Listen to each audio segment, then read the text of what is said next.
ஆண்டவரும் இரட்சகருமாகிய இயேசு கிறிஸ்துவின் ஒப்பற்ற நாமத்தில் இன்றைய தேவனுடைய வார்த்தைக்கு தேவ பிள்ளைகளாகிய உங்கள் யாவரையும் அன்போடு கூட வாழ்த்துகிறேன்.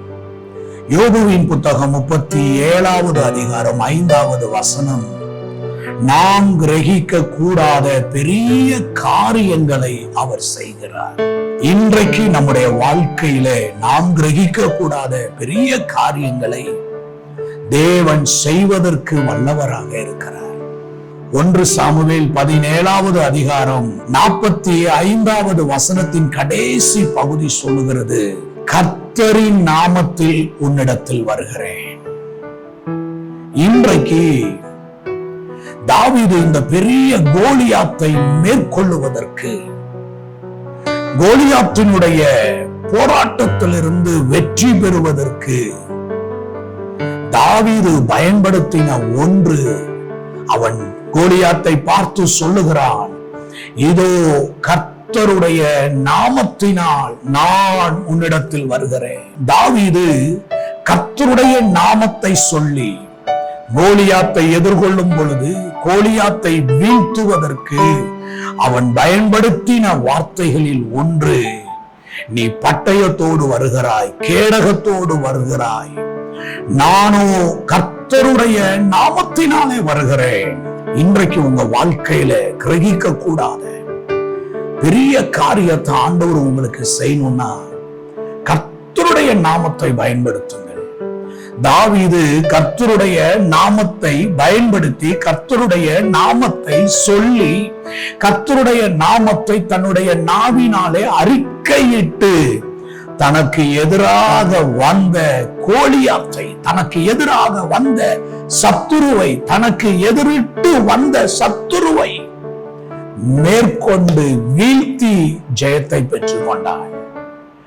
எல்லா ஆயுதங்களை விட கர்த்தருடைய ஜனமே, வெற்றிக்காக இந்த உலகத்திலே நமக்கு அநேக வாய்ப்புகள் இருக்கலாம், அநேக வழிமுறைகள் தெரியலாம், அநேகரை தெரியலாம்.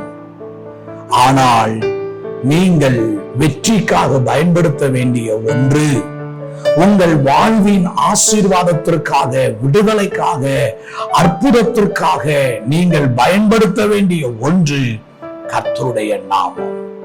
இந்த உலகத்திலே எல்லாவற்றை பார்க்கிலும் மேலான ஒரு நாமம், அது கர்த்தருடைய நாமம்.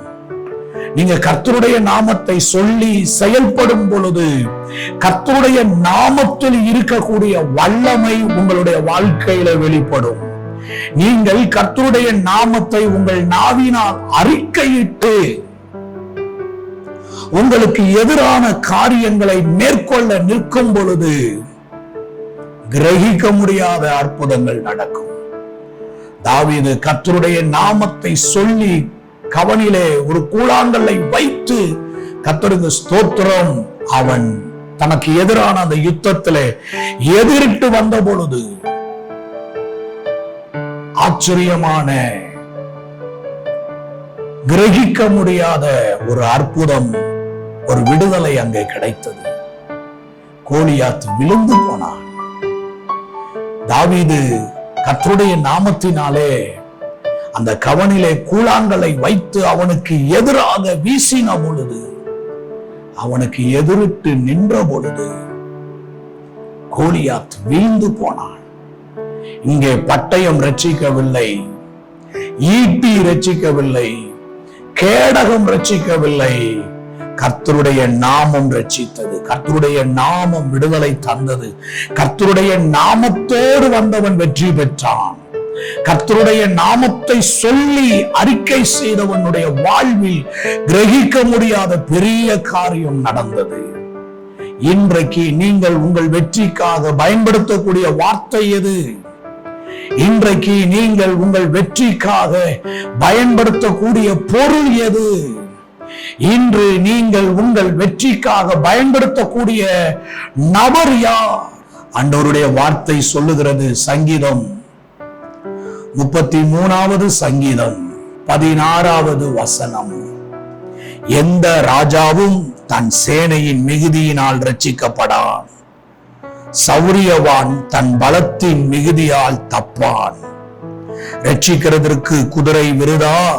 அது தன் மிகுந்த வீரியத்தால் தப்புவியாது. கவனிச்சீங்களா? ஆண்டவருடைய வார்த்தை சொல்லுகிறது பாருங்கள், எந்த ராஜாவும் தன் சேனையின் மிகுதியினால் ரட்சிக்கப்படும். ரட்சிப்பு கர்த்தருடையது. ரட்சிப்பு கர்த்தருடைய நாமத்துல இருக்கிறது.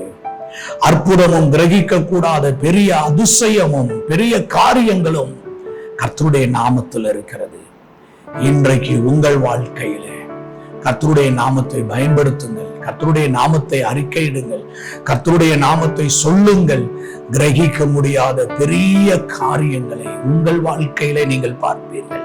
அன்பின் நல்ல ஆண்டவரே, இன்று எங்கள் வாழ்க்கையில ஆண்டவரே தாவீதை போல ஆண்டவரே கர்த்தாவே உம்முடைய நாமத்தை சொல்லி ஜெயம் கொள்ள எங்களுக்கு கிருபை தாரும். ஒருவேளை நாங்கள் மனிதர்களையோ குதிரைகளையோ எங்களுடைய ஐஸ்வர்யத்தையோ சார்ந்து கொண்டிருப்போமானால் இன்றைக்கு கர்த்தர் பக்கமாக திரும்புகிறோம். உம்முடைய பிரசன்னத்தில் எங்களை ஒப்பு கொடுக்கிறோம். இயேசுவின் நாமத்தில் ஜெபிக்கிறோம் பிதாவே, ஆமென்.